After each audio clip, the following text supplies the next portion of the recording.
Imagine you are born. Not just born, crowned. You are 2 months old, and you are the Emperor of Russia. The largest empire on earth bows to an infant who cannot lift his own head.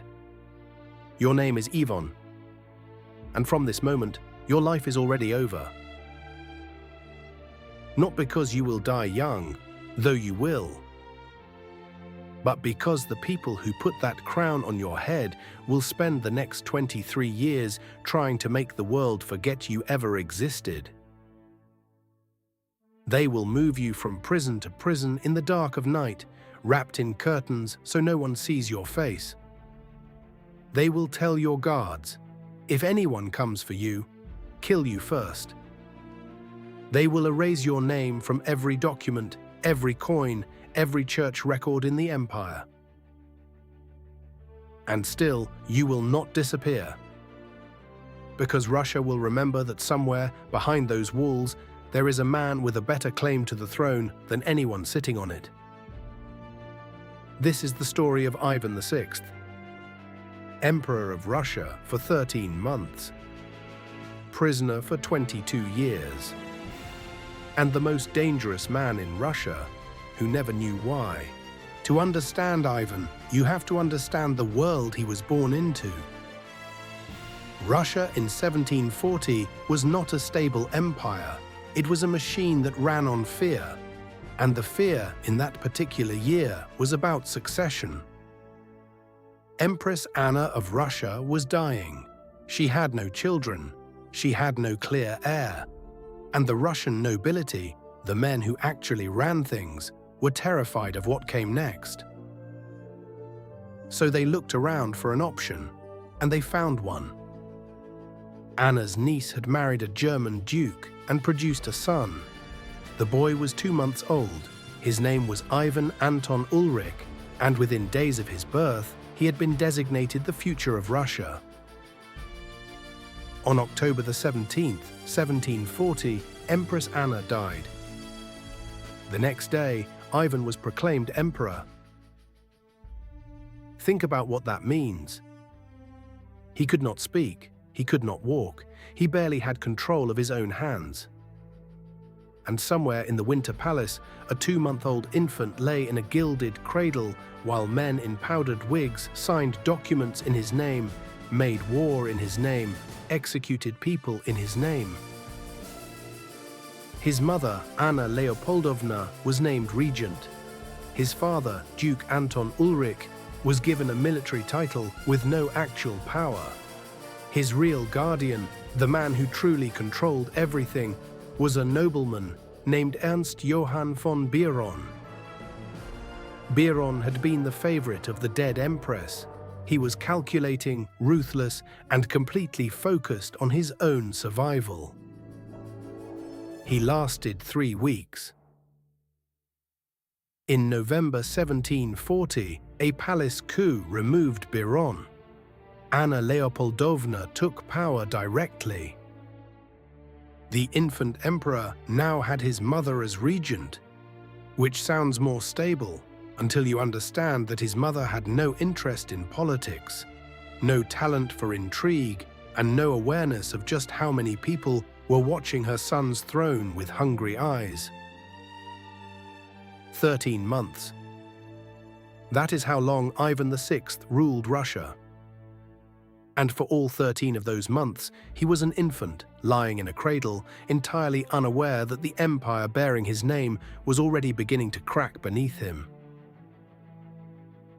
On the night of November 25th, 1741, Elizabeth, the daughter of Peter the Great, marched into the Winter Palace with a regiment of guards.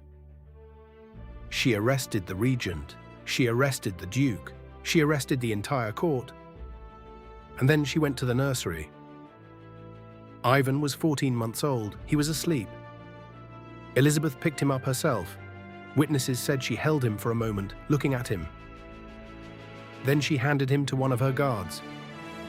His reign was over. Elizabeth understood something that few rulers ever admit openly. The most dangerous person in any empire is not your enemy. Your enemies are known. They can be watched, managed, destroyed. The most dangerous person is a legitimate heir you can't kill, but can't allow to live freely. Ivan was 14 months old. He had done nothing wrong. He had committed no crime.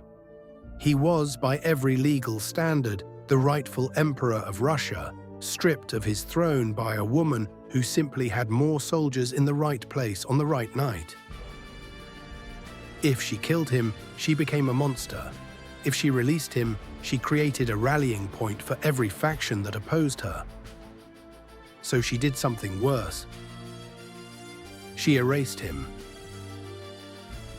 First came the documents. Every decree, every proclamation, every record that bore Ivan's name was collected and rewritten. In churches across Russia, priests were ordered to replace his name in prayers with Elizabeth's. New coins were minted, old coins were recalled. It was as if a 14-month reign had simply never happened. Then came the family. Ivan's parents, Anna and Anton Ulrich, were arrested and eventually exiled to a remote town in the north, where they would spend the rest of their lives under guard, slowly forgotten by history. Ivan was separated from them. He was not exiled. He was not given to relatives. He was placed under guard in a series of locations that became progressively more isolated. First Riga, then Dunamunda, then Ranenburg, then the Solovetsky Monastery in the White Sea, so remote that the journey itself was a punishment. Each move happened at night. Each move happened in secret. Curtains were drawn on his carriage. Guards were changed frequently so no one would develop loyalty. By the time Ivan was 4 years old, he had no mother, no father, no name in public record, and no fixed home. And then he was sent to Shlisselburg. Shlisselburg was a fortress on an island at the source of the Neva River. It had served as a prison for political enemies since the time of Peter the Great. Its walls were thick. Its location made escape almost impossible. And in one of its cells, the exact location unknown even to most of the garrison, a small boy was placed under permanent guard. The guards were given specific instructions. They were not to speak to him, not to answer his questions, not to tell him his name, his history, or why he was there. He was referred to in documents only as the prisoner, or sometimes, with dark irony, the famous prisoner, famous to the people who kept him, unknown to the world outside. While Ivan sat in his cell, Russia transformed. Elizabeth reigned for 21 years. She built the Winter Palace as we know it today. She founded Moscow University. She waged wars, signed treaties, hosted lavish balls that lasted until dawn. Russia was becoming a great European power. And in a cell on an island, a boy who should have ruled all of it was growing up. Without books, without education, without sunlight, without a single person willing to tell him who he was. What happens to a human mind in total isolation? We know the answer now from modern psychology, from studies of solitary confinement, from the accounts of prisoners who survived it. The mind, denied input, denied connection, denied any sense of purpose, begins to create its own reality, hallucinations, rituals, an internal world that slowly becomes more real than the external one. Ivan had no one to tell him this was happening. He had no one to tell him anything. We have almost no direct evidence of what Ivan's inner life looked like. The guards were instructed not to record his words, and most of them obeyed. But fragments survive. Testimonies from guards who broke protocol, reports from officials who visited him, and one remarkable account from the 1760s when Ivan was in his 20s. By then he spoke, but his speech was damaged, broken, repetitive, difficult to follow. He had developed what we might today recognize as symptoms of severe psychological trauma. He sometimes made no sense at all. But he knew one thing. He knew he was a prince. Someone, we don't know who, perhaps a guard who took pity on him, perhaps fragments of overheard conversation, had told him something about who he was. Not the full story, not the details, but enough. He believed he was royalty. He insisted on it. He asked over and over in his broken way why he was imprisoned, what he had done, when he would be released. No one answered. Imagine what that does to a person. You know you matter. You know that somewhere outside these walls there are people who are afraid of you. Because why else would they keep you here? Why else the secrecy? Why else the guards who won't meet your eyes? You are important enough to imprison for life, but not important enough to explain anything to. At some point during the long years in Schlüsselburg, Ivan's mental state began to deteriorate visibly. The reports from his guards grew more alarming. He spoke to himself. He had episodes of extreme agitation followed by days of complete silence. He developed strange rituals, touching the walls in specific sequences, repeating phrases, staring at the same point for hours. Was this madness? Was it spiritual coping? Was it simply a human mind doing the only thing it could, finding pattern and meaning in a world that had offered him nothing but walls? We cannot know, because no one cared enough to ask. Elizabeth died in 1761. Peter III took the throne, and then lost it 6 months later to his wife Catherine, who would become Catherine the Great. 3 different rulers, 3 different regimes. And through all of them, Ivan remained exactly where he had been since childhood. In the same fortress, in the same cell, under the same orders. Because the problem had not changed. He was still alive, he still had a claim, and now he was known to be mentally unstable, which made him somehow even more dangerous. We know the names of his guards. We know what they were told. We know what they were promised. And we know what happened to them when they failed. The men assigned to Ivan's cell were not ordinary soldiers.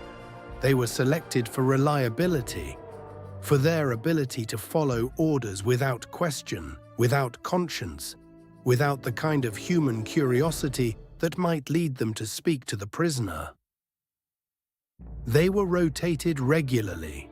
No guard was to stay long enough to develop any connection with Ivan. And they all carried the same instruction, written, official, sealed with imperial authority. If anyone attempts to free the prisoner, kill him before he can be taken. Not the rescuers, the prisoner. Ivan was not to be rescued. Ivan was not to escape. Ivan was not to be used as a symbol, a weapon, a living proof that another claim to the Russian throne existed. The moment anyone tried to free him, the moment he became useful to someone else, he was to cease to exist. What does it do to a person, to a guard, a soldier, a human being, to carry that order day after day?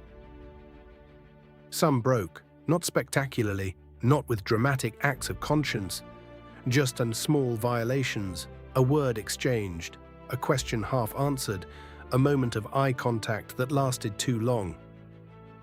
These men were punished severely when discovered, demotion, exile, in some cases imprisonment themselves. But others never wavered. There were men who guarded Ivan for years and left no record of ever having thought of him as a person. He was a responsibility, a problem, a duty. Not a man. The first serious attempt to free Ivan came in 1743, 2 years after his imprisonment. A group of officers, appalled by Elizabeth's coup and loyal to the old line, plotted to restore him to the throne. The plot was discovered before it began. The leaders were executed. Their families were punished.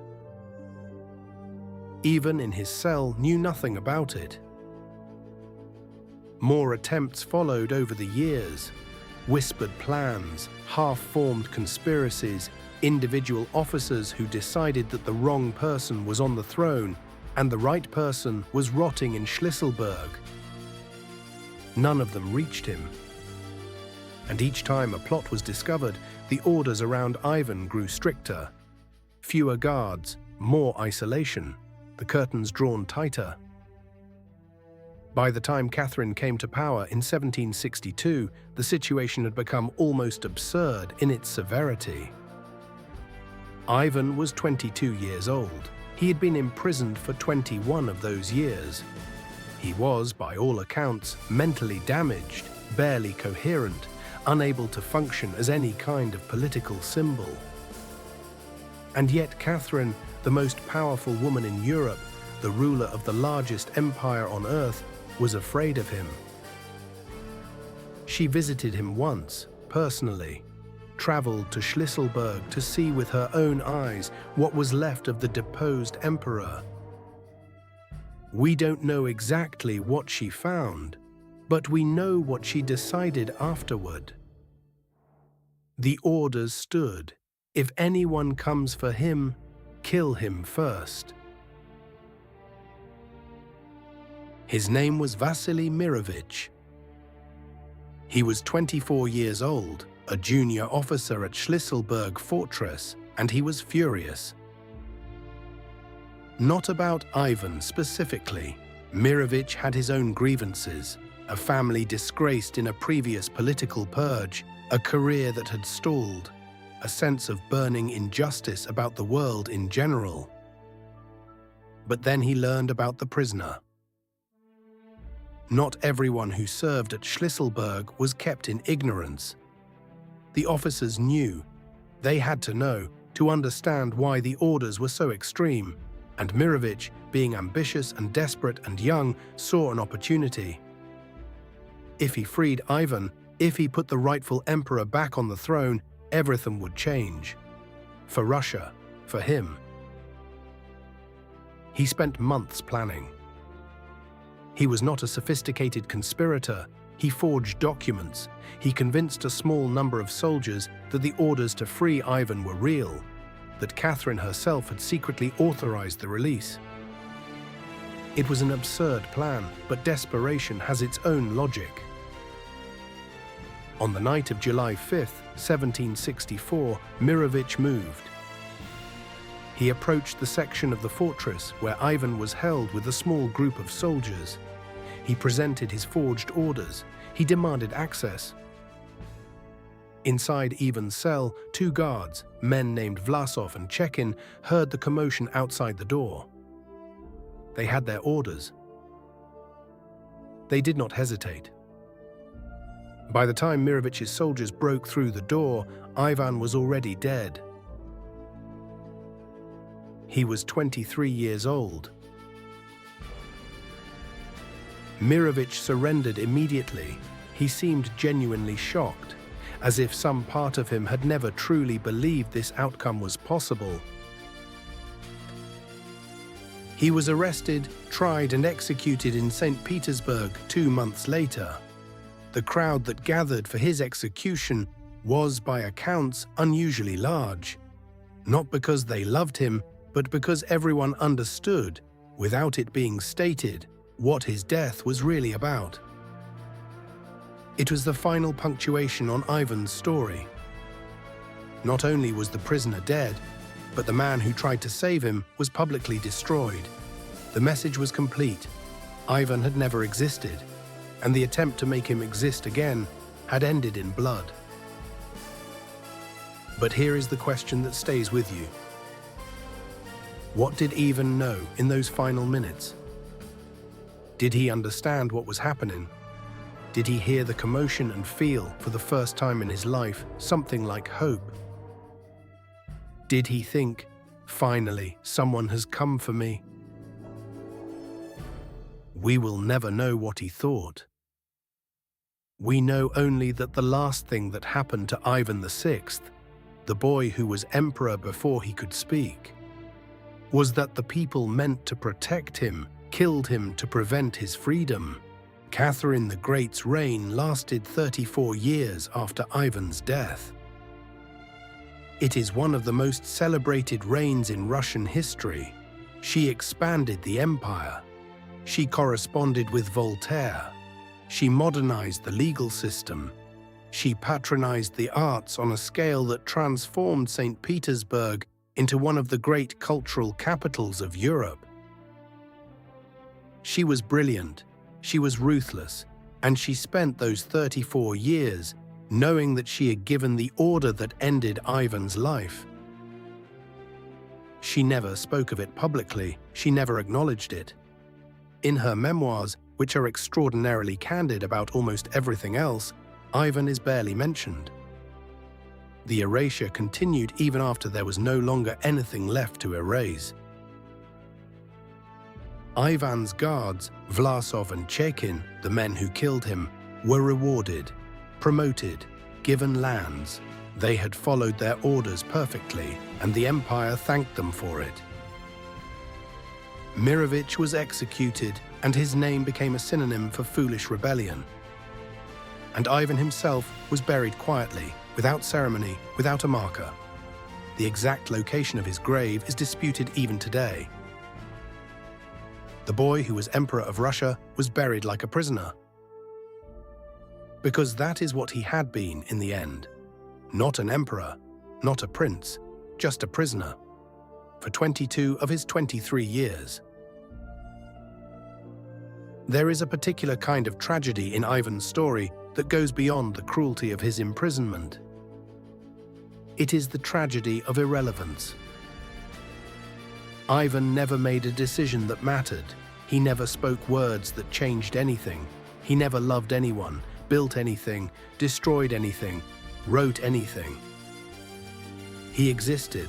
For 23 years, he breathed and ate and slept, and in his own broken way, thought.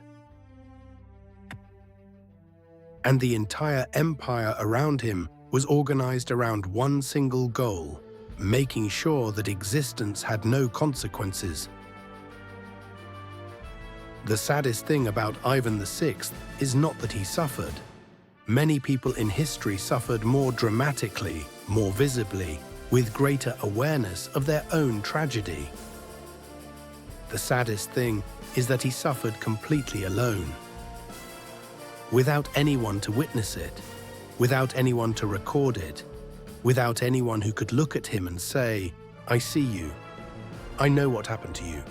Your life had meaning." Maybe that's why we remember him now. Not because he was powerful, not because he achieved anything, but because the attempt to make him disappear, so total, so systematic, so long, failed. He is still here. In every history book that bears his name, in every conversation about the madness of dynastic politics, in this story right now. Ivan VI, emperor for 13 months, prisoner for 22 years, dead at 23. And still, after everything they did to erase him, not forgotten. If this story stayed with you, you're not alone. Ivan's story is one of those that history almost successfully buried, and the fact that we're still talking about him, still trying to understand what happened to him, is its own kind of justice. If you want to follow the next story, there are others like Ivan's, rulers who became prisoners, heirs who became ghosts, people who were used and then discarded by the dynasties that made them. That's what this channel is about. The Price of Dynasties.